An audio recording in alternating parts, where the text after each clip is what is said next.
At 10:15 a.m. on March 31, 1944, Second Lieutenant Owen John hangs, suspended in his parachute harness at 15,000 above the Burmese jungle, bleeding from shrapnel wounds, watching a A6M0 fighter circle back toward him with its guns trained on his chest. 23 years old, 7 combat missions over Burma. 3 Japanese Zeros orbit the debris field where his B-24 Liberator exploded 6 minutes ago. 12 American scattered across 3 miles of sky, dangling beneath white silk canopies. The Zeros are hunting them one by one.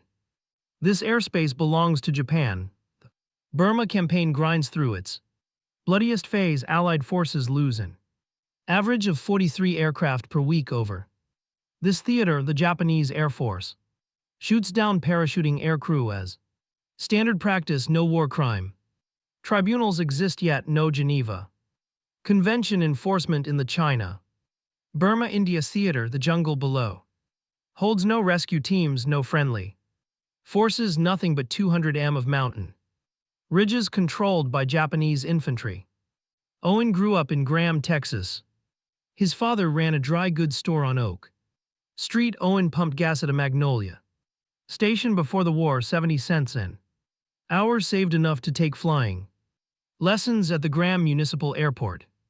He enlisted in the Army Air Forces 3 weeks after Pearl Harbor. Trained at field near Houston. Music washed out of fighter pilot training because his eyesight tested one line below requirement. They assigned him to bombers instead. He wanted to hunt Japanese fighters in AP-40. Now he gets his chance, armed with a Colt M1911A1 pistol and no airplane. The strategic situation offers zero hope. The 10th Air Force operates from primitive airstrips carved from Indian tea plantations.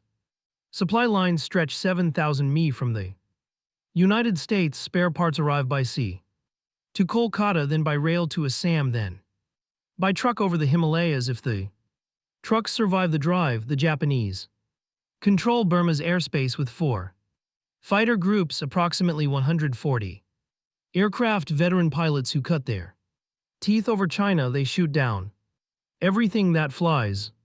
Owen's bomber carried 10 men this morning, 5 officers, 5 enlisted.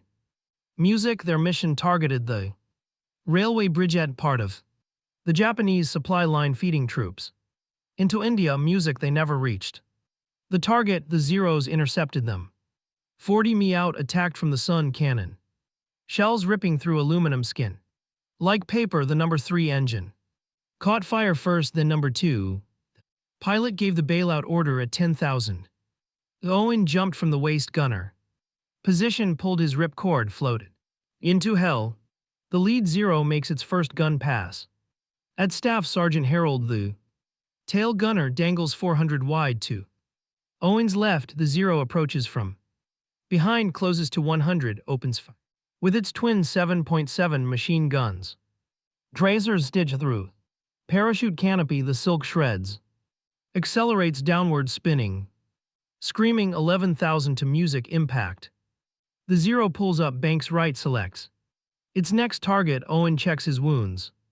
Shrapnel penetrated his left thigh during the bomber's death spiral before he jumped. Blood soaks through his flight suit, warm and sticky. His right hand clutches the parachute risers. His left hand moves to his hip holster, finds the pistol grip, leaves it holstered. Not yet. The Zero climbs back to altitude, positioning for another pass. The A6M0 carries an operational ceiling of 33,000. Maximum speed 332, range 1900 m. 220 m cannons in the wings, 7.7.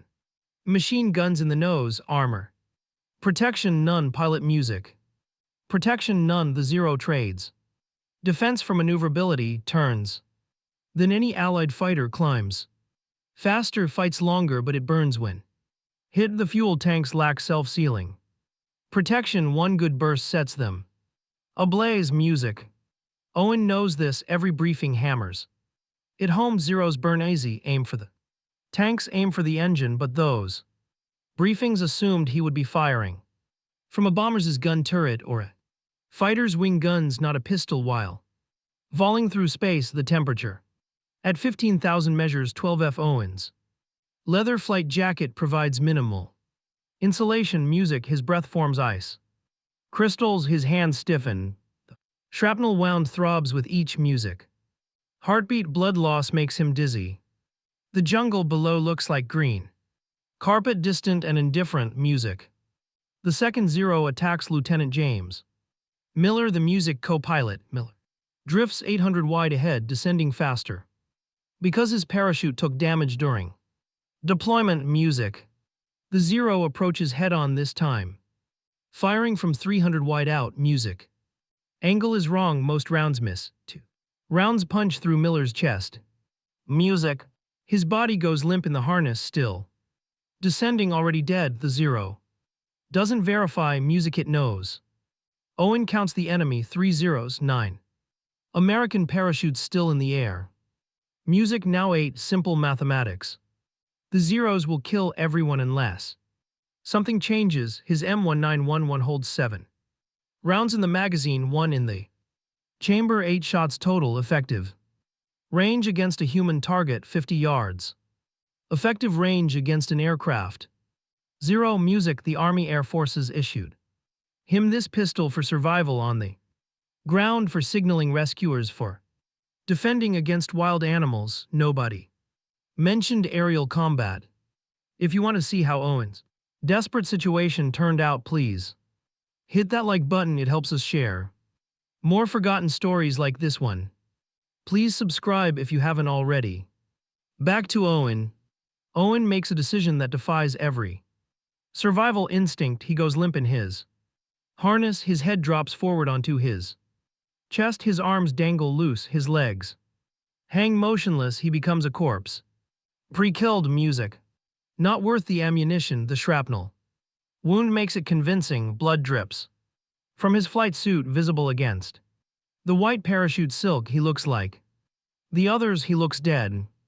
The Zero closes to 75 yards. The pilot checks his gun sight, finger on the trigger, then he hesitates. The American appears lifeless already. The parachute shows no oscillation, no steering inputs. Maybe another Zero already hit this one. Maybe the bomber explosion killed him. The pilot decides to verify visually before wasting rounds. He throttles back further, reduces speed to 95, just above stall speed. He slides his canopy open for better visibility. The slipstream roars past his cockpit. He banks gently left, pulling alongside the parachute offset.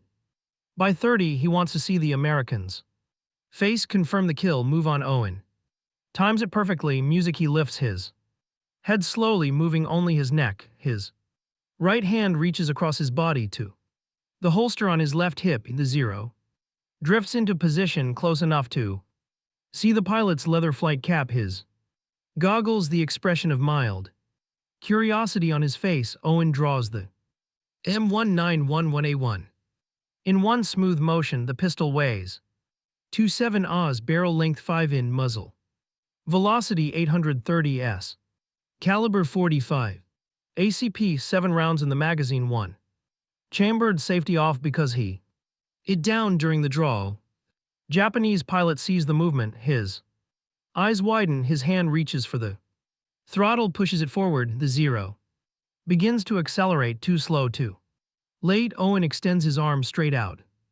No time to aim properly, no way to achieve a proper shooting stance while hanging in a parachute harness. He points the pistol at the cockpit, compensates for wind drift, leads the target by instinct. The Zero fills his vision, 30 away, close enough to smell the engine exhaust, close enough to see the red meatball insignia on the fuselage.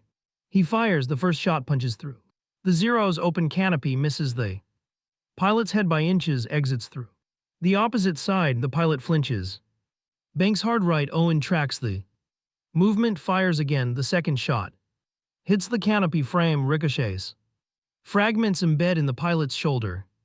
The pilot cries out, loses concentration. For a half second, Owen fires the third shot this round. Enters the open cockpit, travels 28 in. Strikes the pilot in the head just. Behind his right ear, the pilot slumps. Forward against the control stick. Zero's nose drops, the aircraft enters. An uncommanded dive. Owen fires his fourth shot at the engine. Cowling, aiming for the fuel tank. Round penetrates the thin aluminum. Finds nothing critical, exits clean, but it doesn't matter, the pilot is dead or unconscious, and a Zero without a pilot becomes a tombstone with wings. Aircraft spins left, diving steeper, accelerating toward the jungle below. Owen tracks it with his eyes, breathing hard, adrenaline screaming through his veins. The pistol shakes in his hand. 3 rounds remaining, music 2. Zero's still hunting, but the remaining Zeros don't see what happened. They're engaged with other targets 800 wide away, focused on their gun runs. They don't see their squadron leaders spiral out of control. They don't see the impossible kill. The Zero impacts the jungle canopy at approximately 420 vertical descent, 11,000 below Owen's position. Crash creates a fireball visible for 3 miles. Trees explode outward from the impact point. The fuel ignites, sending black smoke into the morning sky. Owen holsters his pistol, his hand trembles, his breath comes in ragged gasps. Music, the cold air burns his lungs, the shrapnel wound pulses with pain. Music. He looks around, assessing. 6 American parachutes still descending, 2 Zeros still circling. Music, his odds improved marginally from certain death to merely probable death. The remaining Zeros complete their attacks on 2 more. Crewman, First Lieutenant David Parker. The navigator takes rounds through both lungs, dies choking on blood at 8,000. Technical Sergeant William Hayes. The engineer catches a burst through his abdomen, bleeds out during the descent. Corpse landing in the jungle. 20 minutes later, 5 Americans reach the ground alive. Owen lands in Trip Canopy Jungle, 3 m from the bombers' crash site. He releases his parachute harness, collapses against a teak tree, examines his wounds. The shrapnel tore through muscle, missed the bone. Bleeding but manageable. He fashions tourniquet from parachute cord, ties it tight, focuses on survival. The Japanese Army controls this territory with elements of the 18th Infantry Division, approximately 12,000 troops spread across 300 square miles. They patrol aggressively. They take few prisoners. Owen has no radio, no map, compass. He has his pistol with 3 rounds, a survival knife, a canteen, and 1,200 m of enemy territory between him and safety. He evades capture for 5 days. He travels at night, navigates by stars, avoids villages, drinks from streams, eats nothing. Malaria fever sets in on day 3. The shrapnel wound becomes infected on day 4. On day 5, a Japanese patrol finds him unconscious beside a water buffalo trail. They transport him to Central Prison, a facility housing 800 Allied PS in conditions that kill 30% within 6 months. Owen shares a cell with 11 other captured. Dysentery, beriberi, malnutrition, beatings, interrogations. The Japanese want intelligence on bombing tactics, airfield locations, aircraft capabilities. Owen provides name, rank, serial number, nothing else. The guards break his ribs during one interrogation session. They withhold food for 6 days. During another, they put him in an isolation box 4TX43 tall for 14 days in tropical heat. He survives by rationing his sanity. Music, counting seconds, doing mathematics in his head, remembering Texas summers and ice cream and everything worth staying alive for. Other survivors from his crew reach the same prison over the following weeks. The co-pilot dead, the navigator dead. 3 enlisted men dead, 5 reach alive, 2 die from disease. Within 3 months, 3 survive until liberation. The war continues without them. Allied advance through Burma accelerates in 1945. British forces retake in May. Owen walks out of prison on May 6, 1945. Weighing 93, down from 165, he requires hospitalization for 7 weeks. Treatment for multiple tropical diseases, reconstructive dental work, psychological evaluation. The debriefing officers take his statement, music he tells them about. The parachute descent, the zero attack. The pistol shots, they write it down. File the report, mark it unconfirmed. No witnesses. No wreckage recovery, no verification. Possible music, the claim remains. Officially unrecognized. Owen returns to the United States in July 1945, arrives at Camp California, processes through demobilization, receives his discharge. Papers, takes a train to Texas. He weighs 120, walks with a limp from the shrapnel wound, startles at loud noises. The Army awards him the Purple Heart for wounds received in action. No Air Medal, no Distinguished Flying Cross, no recognition for the impossible. Gil, he goes home to Graham. The town holds a parade, welcomes him back, asks about his experiences. Music, he says, vary little. What happened in Burma stays locked behind his music teeth. He takes a job at his father's dry goods store, stock shelves, manages inventory. Tries to build a normal life. He married in 1947, has 3 music children. Coaches Little League Baseball and serves on the Graham School Board. People know he flew in the war, know he spent time as a prisoner, don't know the details. He doesn't tell war stories. He doesn't attend veterans reunions. He lives quietly. The confirmation comes in 1982. 38 years after the event, a researcher studying Japanese military records discovers patrol reports from March 31st, 1944. A Zero from the 64th Sentai fails to return from a mission over Burma. Pilot, music lieutenant. 11 confirmed victories considered for promotion. His squadron mates report he broke formation during an attack on enemy parachutists, pursued a target at low altitude, music, and failed to rejoin. Search parties found his crashed 3 from a downed American bomber. The cockpit showed bullet damage. The pilot died from a small caliber gunshot wound to the head. Japanese investigators concluded he was shot by ground fire, possibly from Chinese, but no Chinese forces operated in that area. No ground combat occurred within 10 mi of the crash site. Music, the only small caliber weapons belonged to the downed American air crew, specifically their service pistols. The researcher contacts the Air Force Historical Research Agency, provides the Japanese documents, requests correlation with American records. The search leads to Owen's report filed in 1945, marked unconfirmed. Music details match perfectly: the date, the location, the circumstances, the outcome. The Air Force reviews the evidence, consults historians. Music examines precedent. They find no other case of an aircrew member shooting down an enemy aircraft with a pistol while parachuting. Owen's claim becomes officially recognized as a confirmed kill, the only one of its kind in military aviation history. Owen receives notification by mail in February 1983. A brief letter from the Secretary of the Air Force, formal language. Congratulations on the confirmation of his aerial victory. No ceremony, no medal upgrade, just that. What happened at 15,000 over Burma actually happened, documented in both American and Japanese records.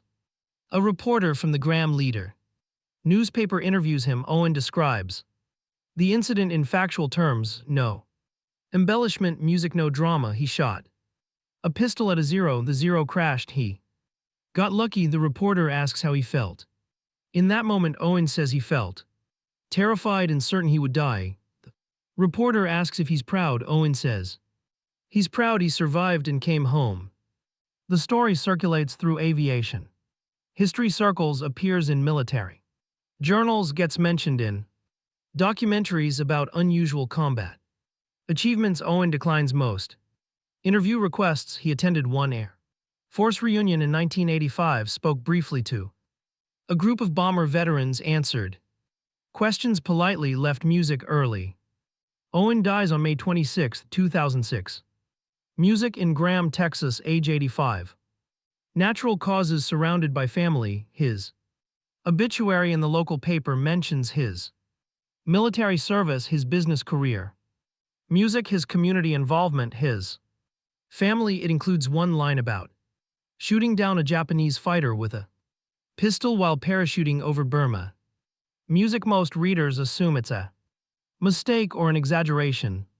But it's not. The Japanese records confirm it, the American records confirm it. The laws of physics barely allowed it, but it happened. Lieutenant died doing his duty following orders. Music, executing defenseless men in parachutes according to the brutal logic of total war. His death, the random violence that consumed 50 million lives between 1930 and 1945.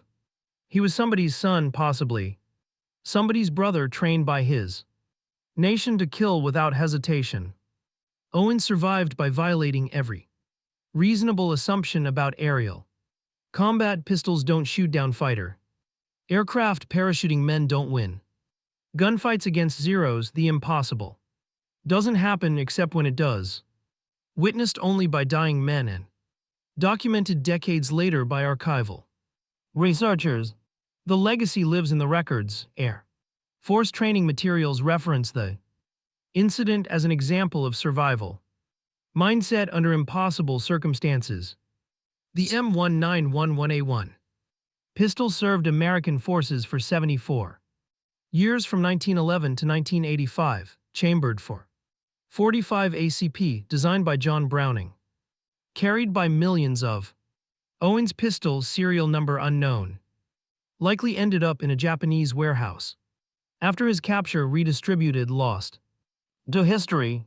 The zero he shot down, aircraft number unknown, disintegrated in the jungle. No recovery team retrieved the wreckage.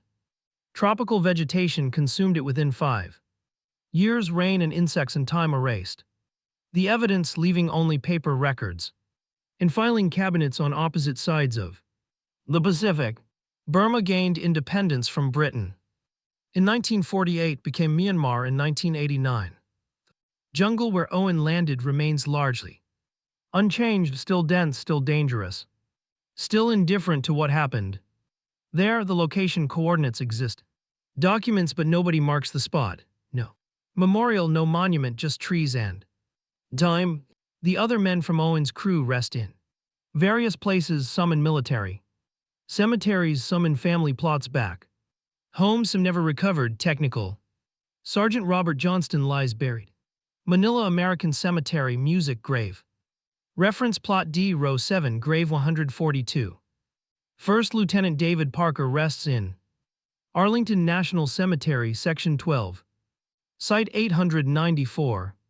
The others scattered across the map, remembered by families, forgotten by history.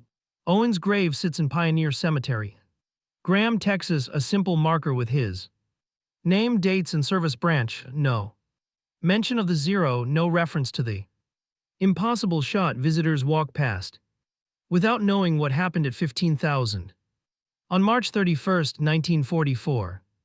The story survives because researchers care about accuracy, because Japanese keepers documented losses meticulously, because one impossible moment produced enough evidence to survive 8 decades of skepticism.